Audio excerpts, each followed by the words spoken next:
I want to know all about expectations, कि अगर कोई कहे कि हमें एक्सपेक्टेशंस हैं और हमें उम्मीद है कि वो सिर्फ सारी तू ही पूरी करेगा, कि हम चाहते हैं कुछ तो सिर्फ तुझसे ही चाहते हैं, उसकी खुशी की रिस्पॉन्सिबिलिटी क्या सर मैं ले सकता हूँ पूरी की पूरी?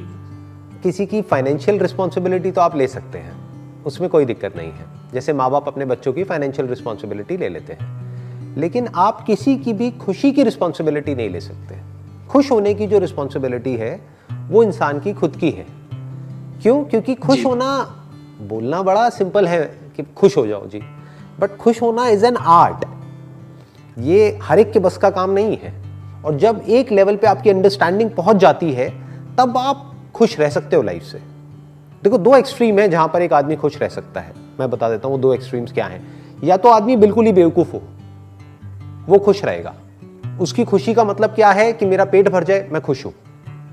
जब तक कि उसका पेट भर रहा है, जैसे आप किसी जानवर को देखो, जैसे ही उसका पेट भर जाता है वो खुश है, उसको और क्या चाहिए।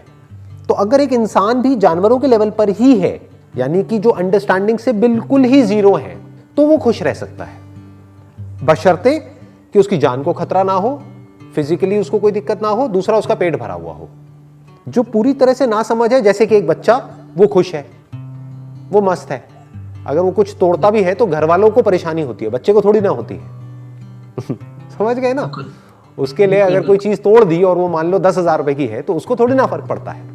उसके लिए क्या 10,000 और क्या 10 लाख, समझ गए? बिल्कुल। तो बच्चा मस्त है। क्यों? क्योंकि बच्चा ना समझ है। या फिर कोई बहुत ही समझदार आदमी जिसने जिंदगी को बहुत ही गहराई से समझ लिया है, वो मस्त है। बीच में जो लोग हैं वो सब फंसे हुए हैं, और 99.99% लोग बीच में हैं, जो हैं बेवकूफ लेकिन समझते खुद को समझदार हैं। अब ऐसे लोगों का क्या इलाज है? क्योंकि जो समझदार होगा वो कभी भी सामने वाले से कुछ एक्सपेक्ट करेगा ही नहीं, या उतना ही एक्सपेक्ट करेगा जिसमें आपको भी दिक्कत नहीं होगी। बिल्कुल सर। जो आप आसानी से पूरी कर सको। फॉर एग्जाम्पल, एक मछली है तो मैं मछली से इतना ही एक्सपेक्ट करूंगा कि वो पानी में रहे और आराम से तैरती रहे, तो मछली को भी उसमें कोई दिक्कत नहीं है। जहां मैंने मछली से एक्सपेक्ट किया कि तू हवा में उड़ के दिखा, तो मछली के लिए भी प्रॉब्लम है, मेरे लिए भी प्रॉब्लम है। समझ गए ना? तो ये दुनिया बेवकूफों से भरी है। ना समझ बेवकूफ नहीं है, ध्यान से समझ लेना। एक बच्चा बेवकूफ नहीं है, बच्चा ना समझ है। बेवकूफ वो है जो खुद को समझदार समझता है लेकिन है एक्चुअल में ना समझ।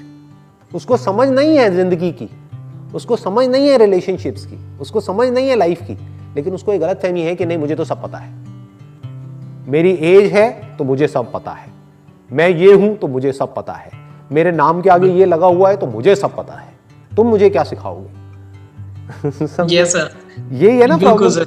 हाँ, ये मतलब इसके बारे में कहा जाता है कि अगर एक इंसान चाहे, यानी अगर हम चाहें, यानी ह्यूमैनिटी अगर चाहे, तो दुनिया में इतने रिसोर्सेज हैं कि एक भी आदमी भूखा नहीं रहेगा। अगर आज हम सब एक हो जाएं, जितने भी इंसान हैं इस धरती पे वो सब एक हो जाएं और कहें कि यार एक भी आदमी भूखा नहीं रहना चाहिए, तो इतना पैसा है, इतने रिसोर्सेज हैं कि अगले 1 महीने के अंदर अंदर एक भी आदमी भूखा नहीं सोएगा इस प्लैनेट पे।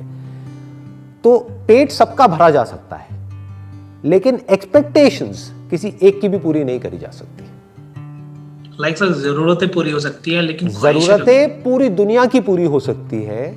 इतना है इस दुनिया में कि जरूरतें सबकी पूरी हो सकती हैं, लेकिन ख्वाहिशें, एक्सपेक्टेशंस, डिजायर्स किसी एक का भी पूरा नहीं हो सकता, नॉट इवन वन।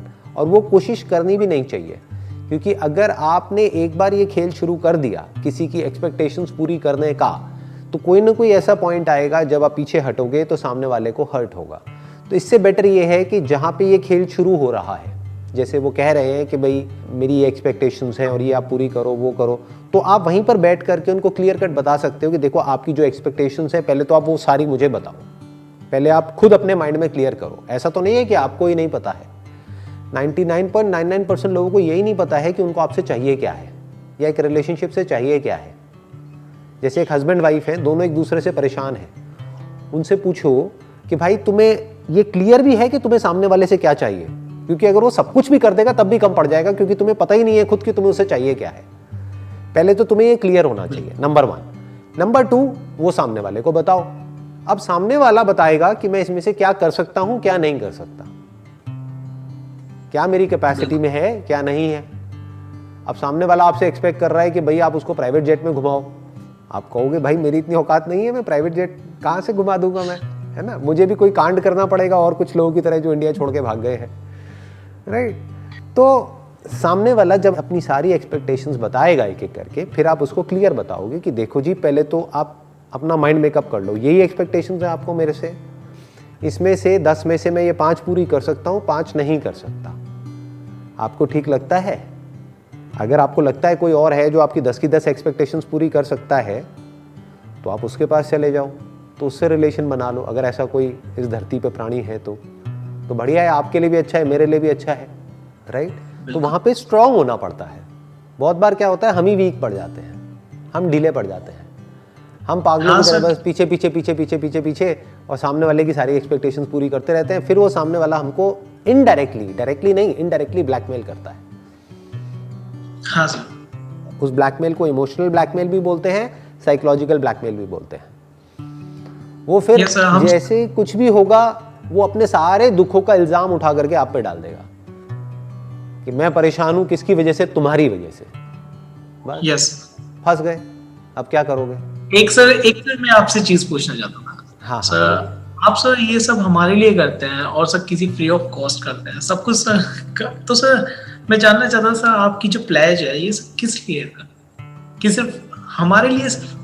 मैं एक बात कहूँगा, आप बताना कि वो सच है या झूठ है, कि मैं जो भी करने वाला हूँ या मैं जो भी कर रहा हूँ उसका असर पूरी दुनिया पे हो रहा है और होने वाला है। क्या ये सच है झूठ है? सच है सर। सच है ना, तो क्या मेरी रिस्पॉन्सिबिलिटी नहीं है कि मैं जो भी कर रहा हूं या जो भी कर सकता हूं वो सब मैं करूं?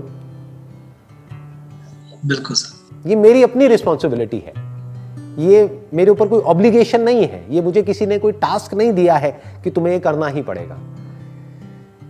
जब इंसान खुद की रिस्पॉन्सिबिलिटी को समझता है तो वो ये भी समझता है कि क्या करने लायक है और क्या नहीं है, और फिर वो करना ही होता है एट एनी कॉस्ट।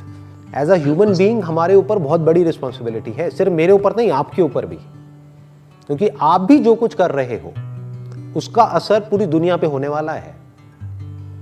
बट इस बात को हम देख नहीं पाते हैं। बहुत लोग ये सोचते हैं कि अरे मैंने जो भी किया उससे किसी को क्या फर्क पड़ता है। यस सर, है ना, हाँ, अरे फर्क पड़ता है। आप जो भी कुछ करने वाले हो उसका इस दुनिया पे बहुत बड़ा असर आने वाला है, बिकॉज आपको नहीं पता कि आप जो भी कर रहे हो छोटे से छोटा उसकी वजह से क्या होने वाला है। You don't know that. आप समझे? हाँ, तो ऐसे सोचना होता है। चलिए जी, ठीक है जी, thank you sir, thank you so much. Most welcome जी, wish you all the best and thank you so much.